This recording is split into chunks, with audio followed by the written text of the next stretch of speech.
Okay, my name is Claire Mugisha.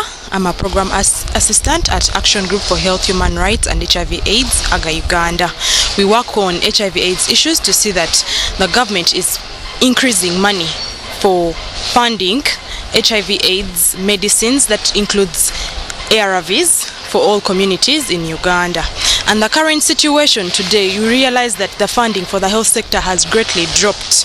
It has a 6% drop from the last financial year 2011-2012, and this financial year 2012-13 there is a huge gap, and that means many of our HIV/AIDS patients are not going to get the ARVs they need. That in particular, I'm talking about our pregnant women and the adolescent girls, and then the babies that they produce.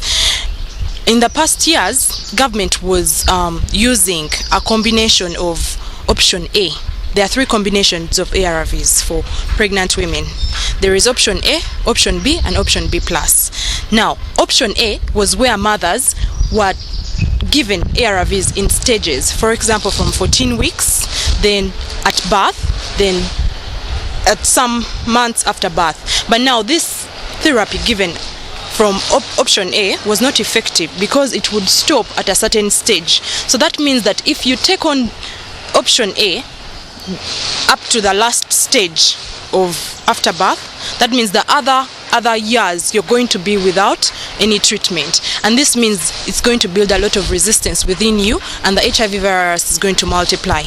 Then option B, where the patients are given ARVs according to their CD4 count, has been hindered because most of our health centers, especially in the rural areas, they do not have these CD4 count machines. Talk about Health Center 1, Health Center 2s. These CD4 machines are mainly found in hospitals or even some of the very few Health Center 4s. And yet mothers mainly deliver at Health Center 2s and Health Center 3s. So now, this has been made impossible to put mothers on ARVs using option B+ because of lack of CD4 count machines in the country.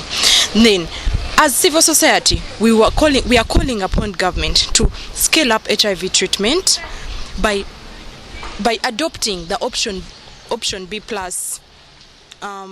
technique.